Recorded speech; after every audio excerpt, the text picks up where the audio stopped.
magandang umaga po sa bawat isa.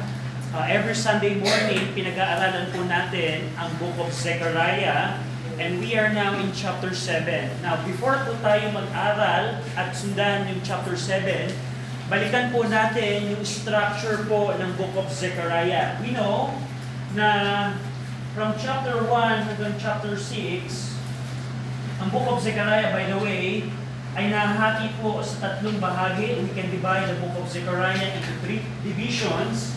At ito pong chapter 1 to 6, ito po ay nakafocus sa rebuilding of the temple. In chapter 1 to 6, ipinakita po ng Panginoon, merong dalawang message na dumating po kay Zechariah, yung chapter 1, at pangalawang message, yung pong 8 visions na nakafocus po ito sa rebuilding of the temple. They need to rebuild the temple because the Messiah is coming to judge her enemies and to restore Israel.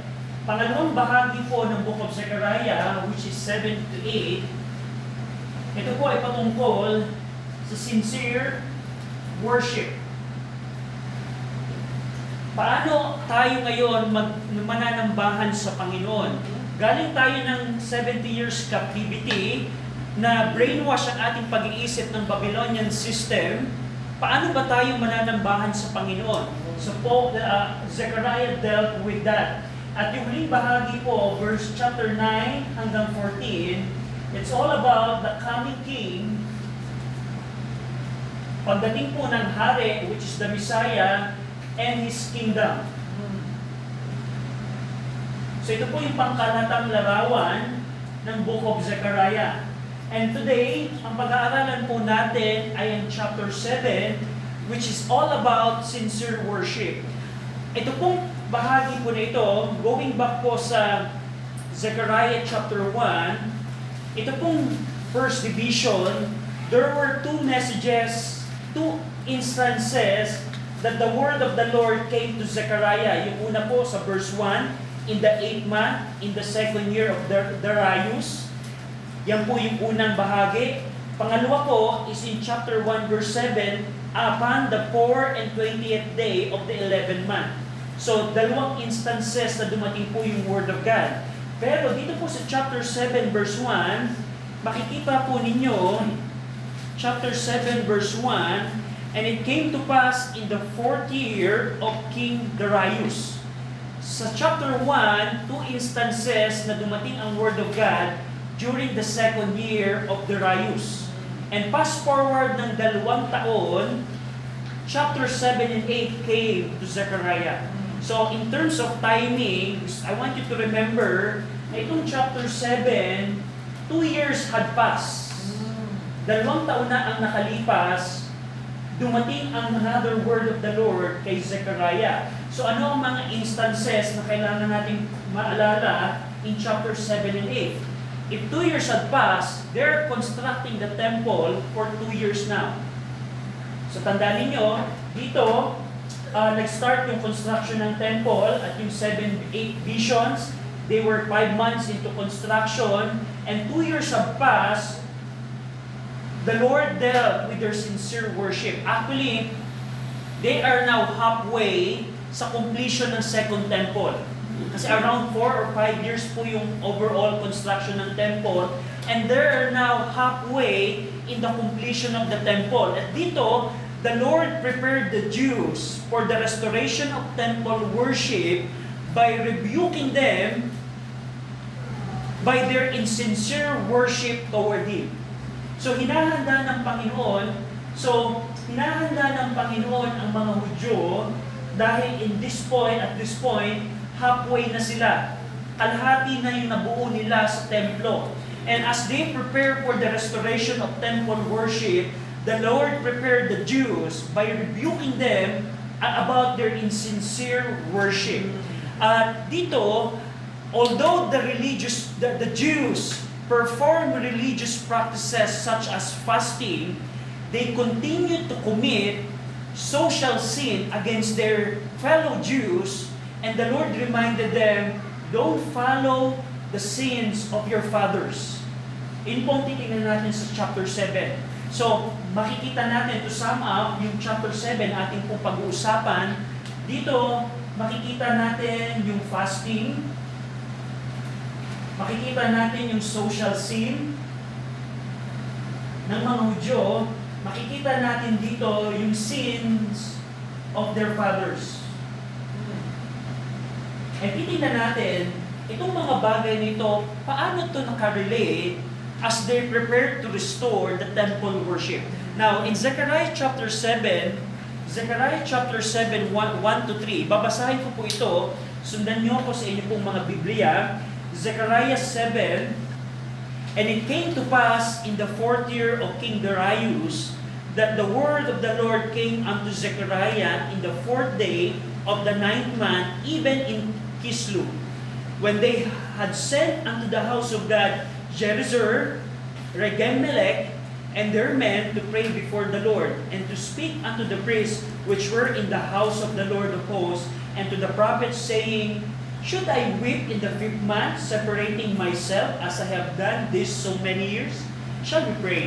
Ama namin Diyos na makapangyarihan sa lahat, salamat Ama sa pagkakataong ibinigay niyo po sa amin na kami makapunta sa church, makapagtipon, makapag-assemble, upang kami, Panginoon, ay makapag-aral ng inyong pong salita. We pray na patawarin niyo kami sa aming pong mga kasalanan. And we pray that the Holy Spirit would work on us, enlightening us, giving us understanding about your word so that we can discover the truths and the principle ng inyong pong salita upang mai-apply namin ito sa aming pong mga buhay. I pray na kahabagay niyo kami at kawaan sa ngalan po ng aming Panginoong Kristo. Amen.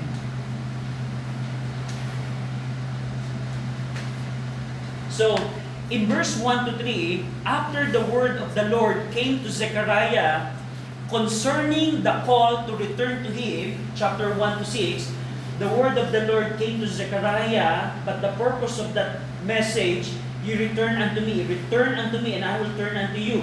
After that, and after the 8 visions, which is all about restoration, all about the judgment against the nations, the word of the Lord came again to Zechariah.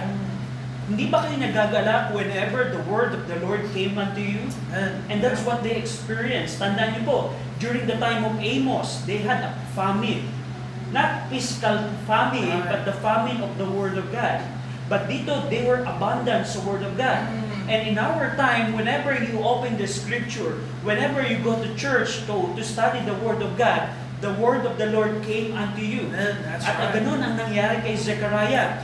And dito, dinescribe ni Zechariah yung date at yung event when the word of the Lord came unto him. Una, yung date. The prophet recorded yung date at event, at yung date dito, yung particular revelation where the word of the Lord came unto him occurred during or on the 4th day of the month of Kislu. On the 4th day of the month of Kislu, which is in the Hebrew calendar, it is the 9th month of the Hebrew calendar. And in the 4th year of King Darius. So in our estimate, we can say it's around December of 518 BC. When this message came to Zechariah. Ano ang mga event na nangyari dito? 2 years had passed since the 8th vision came unto him. Ano pa? More than 2 years had passed when Zechariah 1:1 came unto him. So maraming taon na, 2 taon na ang nakalipas when this message came unto him. And tulad ng nabanggit ko, itong chapter 7, they are now 50% into the temple construction. So we can say probably may mga haligi na yung temple, we can say that. But the point natin dito, they are about to finish the temple. And they are about to restore the temple worship. Ngayon, titingnan natin ano ang message dito. So we see the date, and ano yung event ng message na ito. Binanggit ni Zechariah dito, the word of the Lord came when Sherezer and Regem-melech and their men were sent to the house of God to inquire of the priests and the prophets. So yung word of the Lord came to Zechariah nung dumating yung dalawa, yung si Sherezer at si Regem-melech kasama yung kanyang mga men upang magtanong, kailangan pa ba namin i-continue ang fasting katulad ng ginawa namin ng maraming taon? And that's the time when the word of the Lord came unto Zechariah. So that's the background, the context. Ano ang kailan dumating yung word of the Lord? Dito, si Sherezer at si Regemelech, probably, they were the Hebrew men who received Babylonian name. Katulad din na Daniel, in Daniel chapter 1. Probably, ito yung mga Hudyo na nanirahan na sa Babylonia, hindi bumalik sa Jerusalem, at ipinadala sila upang i-inquire sa mga priest at sa mga propeta, kailangan pa ba namin i-continue yung fasting? So yung mga delegation, yung si Sherezer, si Regemelech, and their men, they came to Jerusalem to ask whether they should continue observing the tradition of weeping, fasting, and consecrating in the 5th month. Nagtanong sila, kailangan pa ba namin i-continue yung pagluha namin, yung pag-weep namin, pagpapas namin every 5th month, katulad ng ginawa namin ng maraming taon? So ano yung tinutukoy ng mga delegates na to? Tandaan niyo po, nung 586 BCE, nung bumagsak po ang Jerusalem under the Babylonians, ang mga Hudyo po, they made a man-made tradition of fasting. Based on 2 Kings, tingnan niyo po ito. In 2 Kings 25, so after the Jerusalem destruction noong 586 BCE, ang mga Hudyo, they created a man-made tradition of fasting na ginagawa nila every 4th month, every 5th month, every 7th month, and every 10th month, na ang basis nila dito ay una, noong 10th month sa 2 Kings 25:1. Basahin po natin ang sabay-sabay. 2 Kings 25:1. Ready? Read. And it came to pass in the 9th year of his reign, in the 10th month, in the 10th day of the month, that Nebuchadnezzar, king of Babylon, came, he and all his host, against Jerusalem, and pitched against it, and built forts against it round about. So, nung every 10th month, ang mga Hudyo, the Jews, they fast to commemorate or to alalahanin, to commemorate yung pong pag-besiege ni Nebuchadnezzar in the 10th month. So, they do fasting every 10th month. Pangalawa, in 2 Kings 25:3, 2 Kings 25:3, basahin po natin. Ready? Read. And on the 9th day of the 4th month, the famine prevailed in the city, and there was no bread for the people of the land. So, in the 10th month, yung besiege o pagpalibot ni Nebuchadnezzar. In the 4th month, they do fasting to commemorate yung pong naging famine na naranasan nila, to the point that they eat their own child or own children. They commemorate that during the 4th month. And 2 Kings 25:8-9. Basahin po natin. Ready? Read. And in the 5th month, on the 7th day of the month, which is the 19th year of King Nebuchadnezzar, king of Babylon, came Nebuzaradan, captain of the guard, a servant of the king of Babylon, unto Jerusalem. And he burned the house of the Lord, the king's house, and all the houses of Jerusalem, and every man's house burned he with fire. So during the 5th month, it happened when the whole city and the Solomon Temple got burned. And because of that event, every 5th month, ang mga Jews, after 586 BC, they fast to commemorate yung nangyari nung ika-5th month. And last, during the 7th month. During the 7th month. I'll go over in 2 Kings 25:25. Basahin po natin. Ready? Read. But it came to pass in the 7th month that Ishmael, the son of Nethaniah, the son of Elishama, of seed royal, came, and 10 men with him, and smote Gedaliah, and he died, and the Jews and the Chaldees that were with him had been slaughtered. So nung ika-10th month po, si Gedaliah, which is the governor na inappoint ng Babylon sa mga Hudyo after nung 586 BC, inassassinate po, pinatay, at kasama po yung mga Hudyo. And that's why in the 7th month, they also fast. So, ang concern ngayon ng mga delegation, now, sa mga prophets at sa mga priests, especially kay Joshua the high priest, we are now returning to the land. The Babylonian kingdom already doesn't exist. Should we continue in doing this fasting that we've done for many years? Magpapatuloy pa ba tayo na gawin yung mga fasting na ito? And for 70 years, ang mga exiled Jew observe this fasting to remember, as remembrance ng tragedies ng mga nangyari sa kanila. At ginagawa nila yon.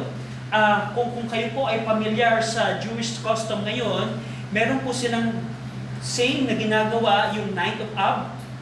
During the Night of Ab, ito po ay isang fasting na ginagawa po ng mga Jews na for sunset to sunset, for 25 hours, they don't eat and they don't drink. Anong commemoration nila? Kino-commemorate po nila yung destruction po ng temple during 586 BC and 70 AD. They're doing it right now. They have a point of time nang sa isang araw, sa buong taon, dumadating sila sa punto na nagfa-fasting sila upang alalahanin yung destruction na naranasan nila. Now, ang tanong ngayon ng mga delegate, should we continue on doing this? So, anong relation noon sa sincere worship? We're going to see that later on. Yung pong mga delegation came to Jerusalem to ask the priests and the prophets whether they were still required to continue this man-made tradition of fasting, though they specially mention yung ika-5th month lamang. Doon po sa Zechariah chapter 7, ito pong mga delegation, minention nila yung 7th month. But if you check yung kanilang tradition, you will see that they do this fasting every 10th month, 4th month, 5th month, and 7th month based on 2 Kings chapter 25.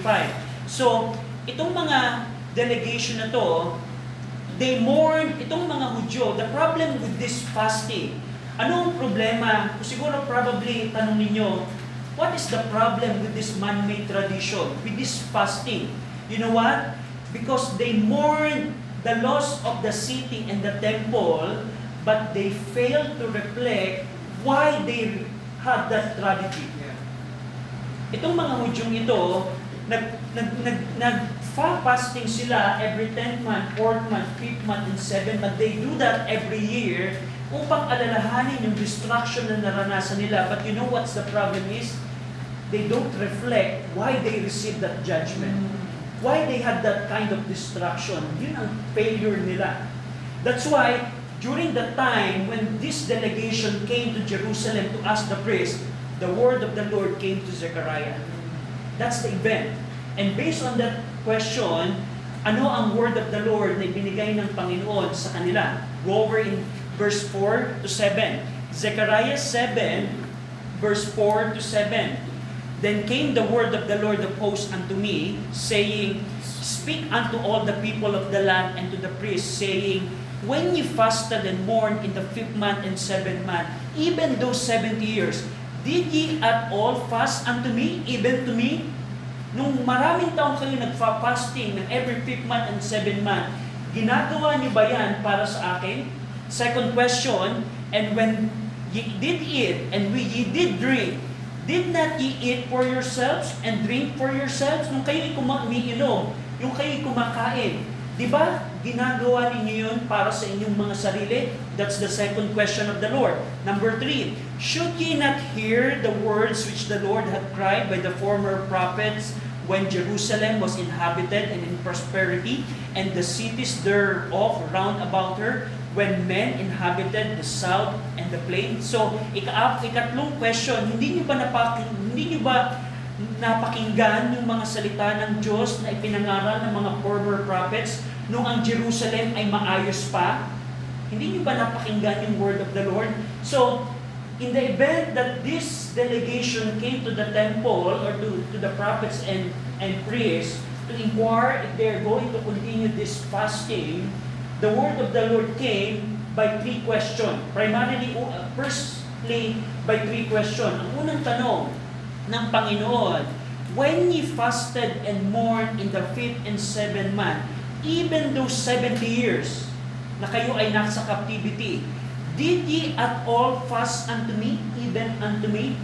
Na ito pong question po na ito, it's not a question ng Panginoon to receive the answer. The Lord is not asking this Jew to know the answer because the Lord knows the answer. It is a question to point out that their fasting that they are doing, it's not about the Lord. It's all about tradition and man-made tradition. Itong tanong na ito, hindi gusto ng Panginoon malaman ang sagot. Na yung fasting na ginagawa ba nila ay para sa Panginoon. Instead, ito pong tanong na ito, it's for them to realize that the fasting that they are doing for 70 years is not all about Jehovah. It's not all about Jehovah. Pangalawa, sabi ng Panginoon, nung kayo, second question ng Panginoon, and when ye did eat, and when ye did drink, did not ye eat for yourselves and drink for yourselves? Nung kayo ay kumakain at umiinom, hindi ba ginagawa ninyo yan para sa inyong mga sarili? Dito, ipino-point out dito ng Panginoon na why you're going to continue this fasting? That in reality, you're not doing it for me. You're doing it because you made a manly tradition. So, bilang application po, tandaan po ninyo, question ko po sa inyo, why do you go to church? Yeah, that's good. Yeah. Why do you go to church? Is it because mom and dad said so? Is it because Brother Bill said so? Is it because meron akong mga checklist and going to church is one of my checklists? Are you going to church for the Lord? That's the question. Amen. And that's the problem ng mga Hudyong ito. They're halfway into the restoration of temple worship, but what their mindset is, it's not about the Lord. Yeah. They're doing it because of their tradition. And tayo pong mga Baptists, we can build a life, our Christian life, based on tradition. Sometimes we go to church because this is how we do it. Pero ang tanong, question ko po sa inyo, did you go to church with the mind, I want to worship the Lord? Amen. Yes, You're the only one who can ask that. Yeah. Kasi kung hindi ang sagot ninyo for the Lord, you are sinning just like these Jews are doing. They're doing fasting, but it's not for the Lord. They're about to restore the temple worship, and the Lord is saying, if the temple worship would be restored, I'm worried that you're going to do that not for me. So bilang mga mananampalataya, why do you go to church? Is it because dahil sa Panginoon or because of other things? Ito po ang challenge po sa atin. Yes, the Lord honor and glad when we are faithful in the church, but the Lord knows our hearts. That's right. Sure does. The Lord that knows na the only reason you're doing the things that you're doing in the church or in the ministry is not because of Him. And yan ang challenge po sa atin in chapter 7. We need to examine our heart. Ako ba ay ginagawa ang bagay na ginagawa ko para sa church, sa Panginoon, sa ministry, ay kung dahil sa Panginoon? Kasi kung hindi dahil sa Panginoon, ang dahilan ng iyong pagpunta sa church, paglilingkod sa church, or anything that you do, we are committing the same sin. That's right. So we need to examine our heart. And that's their problem. They're doing the fasting, 10, 4, 5th month. They do it for 70 years. But the Lord reveals, you're not doing it for me. You're not doing it for me. You're doing it for yourselves. Why are you going to continue doing this? In reality, it's for yourselves. Yung third question po dito ng Panginoon follows yung question dito, hear the word which the Lord had cried by the former prophets. Hindi ba ninyo napakinggan yung salita ko na ipinangaral ng mga dating propeta sa inyong mga ninuno? Hindi niyo ba napakinggan yung salita ng salita ko, ng word ko, na ipinangaral ng mga former prophets? during the time when Jerusalem and the surrounding cities were inhabited and prosperous. Nung time na bago dumating yung 586 destruction, nagpadala na ako ng mga mensahe. Hindi niyo ba napakinggan? Pero dito, ipinakita ng Panginoon, the Lord sent His prophets to them to proclaim His word, but the people had not listened. Hindi sila nakinig. Now, tingnan natin po yung verse 8 and 10, 8 to 10. And the word of the Lord came unto Zechariah, saying, Thus speaketh the Lord of hosts, saying, Execute through judgment, and show mercy and compassion, every man to his neighbor, and oppress not the widow, nor the fatherless, the stranger, nor the poor, and let not of you imagine evil against his brother in your hearts. So ito pong verse 8 to 10, ito po ay base sa mga preaching ng mga former prophets that the Lord sent to them before 586 destruction. For example, Amos 5:12, Hosea 6:6, Jeremiah 22:3, Jeremiah 9:4, and Micah 2:1. Ang Panginoon po ay nangaral na sa kanila about concerning the social sins that they are committing in their time. So, ito pong verse 8 to 10, although the returned Jews continue the empty religious habit of fasting, they still committed social sin. So, one issue ng fasting na ito, una, we see it, they're not doing it for the Lord.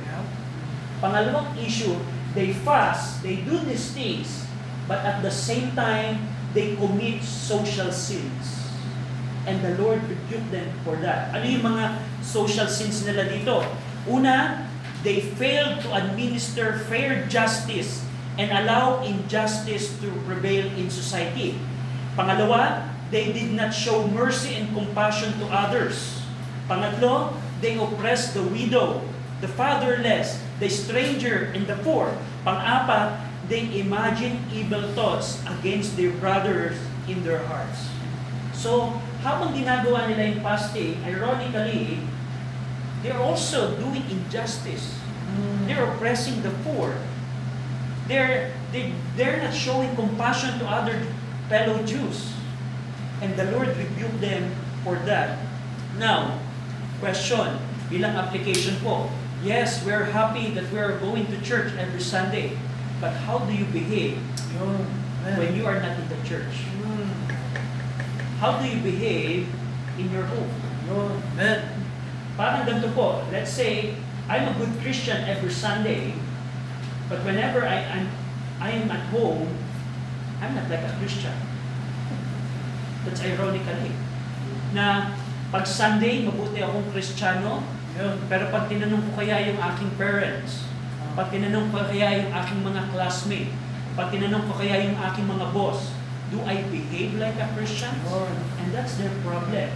They're doing religious things, yes, there's no problem about that, but question, how is your relationship with other people? And that's the problem of these Jews. They're doing things religiously, but at the same time, they're committing social sin, and the Lord hates that. Hindi siya gusto ng Panginoon. So bilang mga mananampalataya, tanong, is God impressed when we are faithful in the church? Yes, God is impressed. But the second question for that, how do we behave when we are not in the church? That's another thing, because probably hindi ko pwedeng malaman ano ang life nyo outside the church. But the Lord knows your life outside the church. Amen. Whether I'm singing here, just for example, I'm singing here,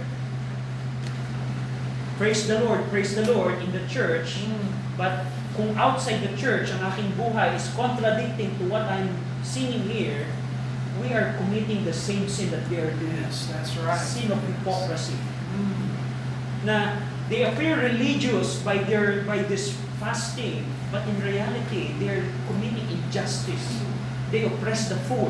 They oppress the strangers, the fatherless, the widow, and the Lord abhor that. So yan po ang message ng Panginoon sa kanila. Ito pong preaching na ito, ito pong message na ito po ay formerly nang pinireach ng Panginoon sa kanila. through Amos, Hosea, Micah, Jeremiah. You can check the verses that I put in the study notes. That's why doon sa chapter 7, verse number 7, tinanong ng Panginoon, should ye not hear the words which the Lord had cried by the former prophets? Hindi niyo ba napakinggan yung aking salita na ipinangaral ng aking mga former prophets na ipinadala sa inyong mga tatay? Yung pong mga former prophets, they preach against their social sins. And they didn't hear that. So yun yung problem. So, based on Zechariah chapter 7, we have an indication, yes, they already returned unto the land. They already obeyed the Lord to rebuild the second temple. But the Lord revealed in Zechariah chapter 7 that they still continue the sins of their fathers, which is the social sins that we just mentioned a while ago. And dito, in preparation of the completion of the second temple, ini-encourage ng Panginoon ang mga returned exile to repent and not follow the sins of their fathers by beginning to practice sincere worship. So, nakita natin yung unang issue, they doing it not for the Lord. Pangalawa, they're doing this at the same time they have social sins. Pangatlo, go over in verse 11 and 12. Zechariah 7, verse 11 to 12. But they refused to hearken and pulled away the shoulders and stopped their ears, and they should not hear, yet they made their ears as an adamant stone, lest they should hear the law and the words which the Lord of hosts had sent in His Spirit by the former prophets. Therefore came a great wrath from the Lord of hosts. Dito, binigyan ng warning ng Panginoon yung mga returned remnant, binigyan sila ng warning not to follow the footsteps of their fathers. Don't be like your fathers. Why? Because when the word of the Lord was preached to them by the former prophets, they refused to listen to the prophets. They refused to listen to the prophets. Anong ginawa nila?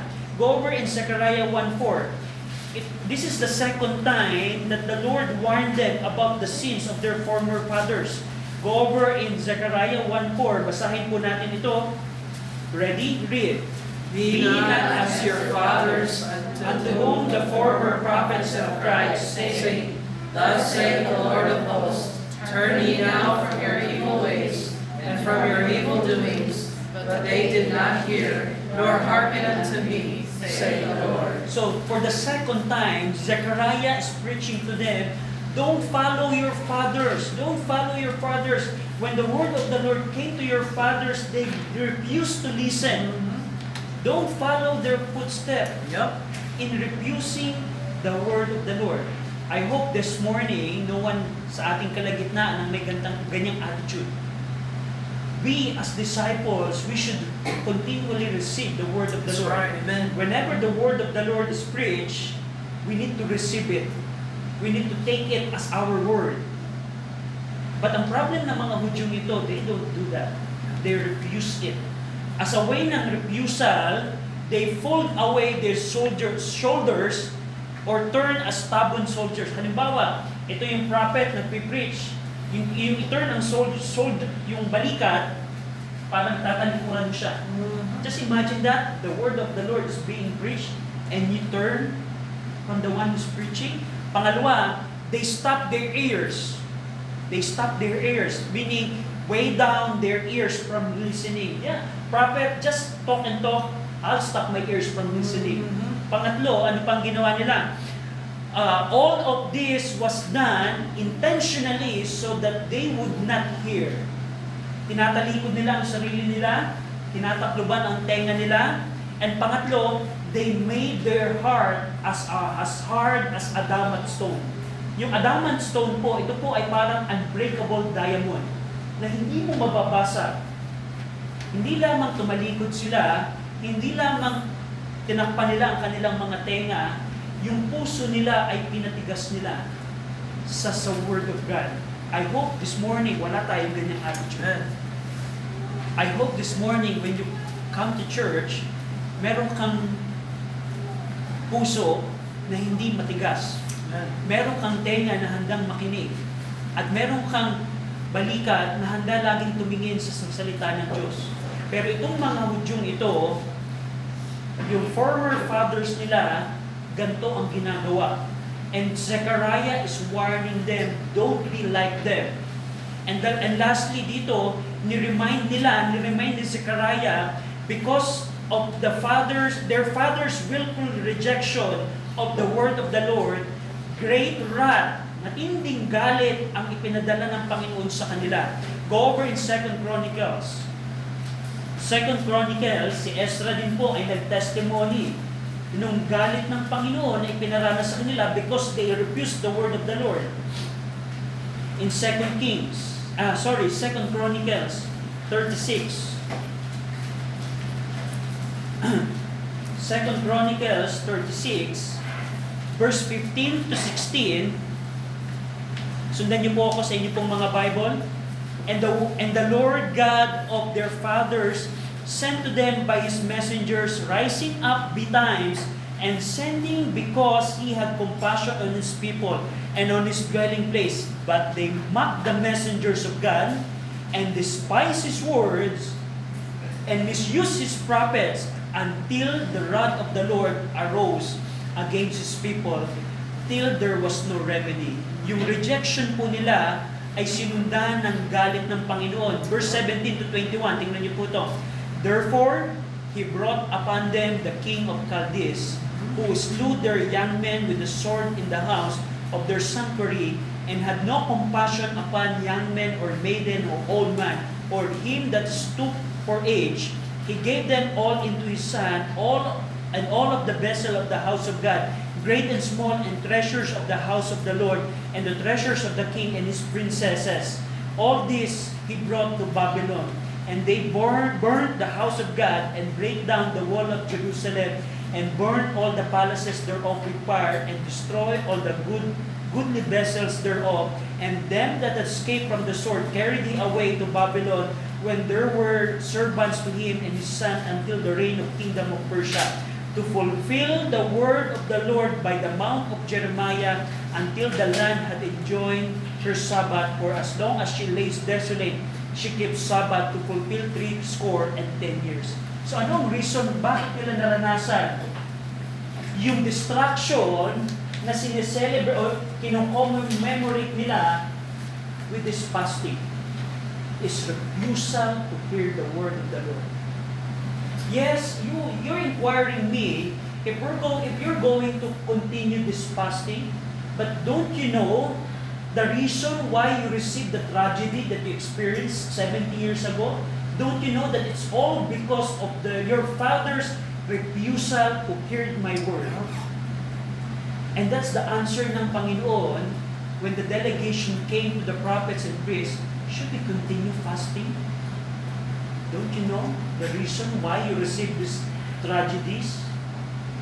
Because of your refusal to hear the word of the Lord. Tandaan niyo po, bilang mga Kristiyano, we Christian, whenever you decide to refuse the word of God, let's say, the word of God is telling, let's say for young people, the word of God is telling to be not equally yoked together with unbelievers. But when you say, I refuse that word, judgment will come. Yep. Consequence will come. Punishment will come. Every time, pakinggan niyo po ito, hear this, every time that you refuse the word of God, destruction, consequence, sadness, sorrow will come. That's what we see in the lives of these Jews. Every time na pagdesisyonan mo, let's say just for one decision, I'll purposely not go to church today. Hebrews says, not forsake the assembly of ourselves together.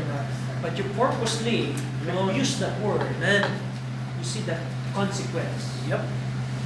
When you purposely says, I'll not follow the Lord in this decision. I'll follow my own heart, my own decision. That is a refusal sa word of the Lord. That's right. Based on Zechariah 7, that what we see, judgment came to them. Do you think can we escape the judgment ng Panginoon because we are in the New Testament? I don't think so. Look at the lives ng mga Kristiyano. That's right. Just look at the other Christian who choose to refuse the word of the Lord. And that's you can confirm the word of the Lord is true. Last verses 13 and 14. Therefore it came to pass that as he cried, and they would not hear, so they cried, and I would not hear, saith the Lord of hosts, but I scattered them with a whirlwind among all the nations whom they knew not. Thus the land was desolate after them, that no man passed through nor returned, for they laid the pleasant land desolate. So, nag-respond ang Panginoon. Yung mga tatay ninyo, they choose not to hear. You know what I'll do? When they cry, I will not hear. When they cry, I will not hear. So based on this, we can see the principle, pag ang Kristiyano pala, merong attitude to refuse the word of the Lord, can that Christian have an audience sa kalangitan when I pray? Let's say, based on this truth, I'm a Christian that says, I don't want to hear the word of the Lord. I don't want to hear the Bible. I don't want to read the Bible. I don't want to go to church because I refuse the word of the Lord. Based on this truth, in verse 13 and 14, do you think when I pray, the Lord will hear me? I don't think so. Based on the scripture, Right.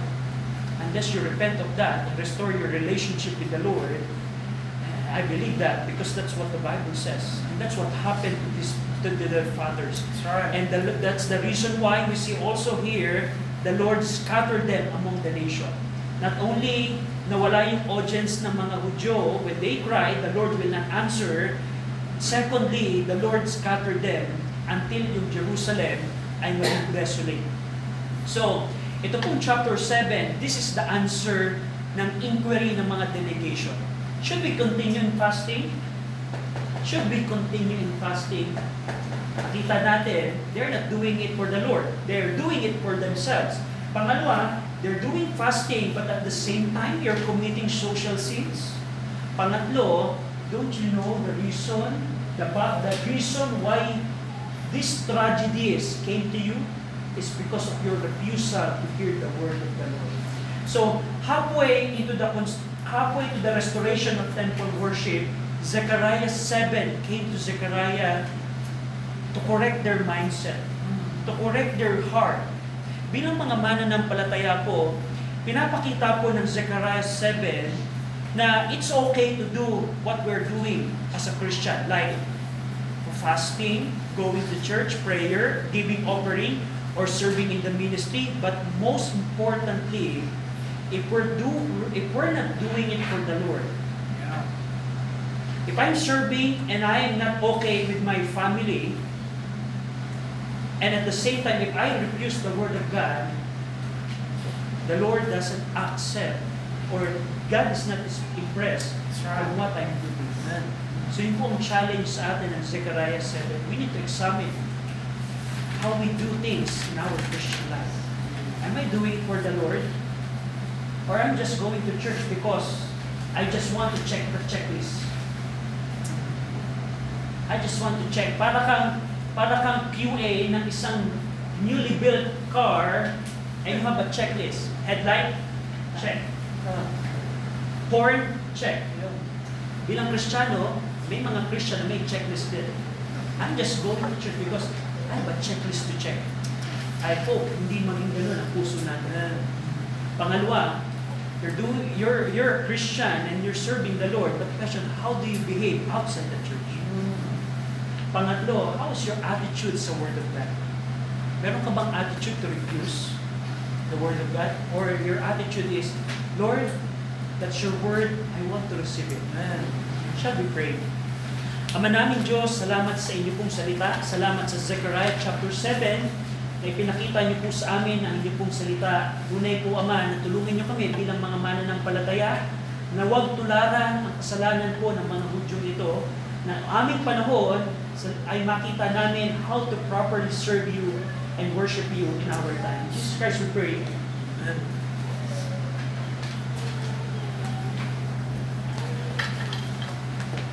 Manatili po tayo nakapikit at nakayo po.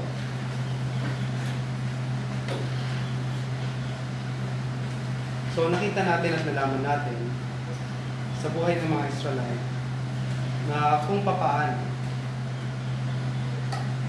yung pag-worship pala, yung sincere worship pala, ay hindi pala nakabase yun kung papaano yung pagiging present ko sa simbahan, o kung papaano ako naglinis sa simbahan, tumutulong sa simbahan, nagbibigay sa simbahan. Hindi pala doon nakabase ang pagiging sincere ko sa paglilingkod sa Diyos.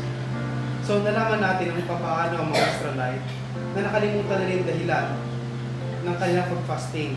Nakalimutan na yung dahilan kung bakit meron silang fasting. Nakalimutan nila na ang sincere worship pala ay required ng reflection at ng repentance ng kanyang kasalanan.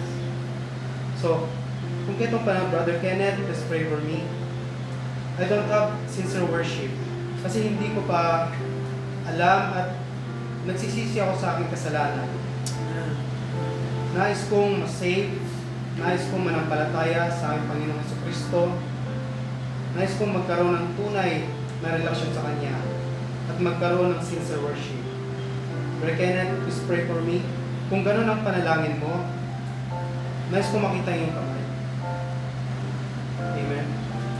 Amen. Sa atin naman ng mga manampalataya.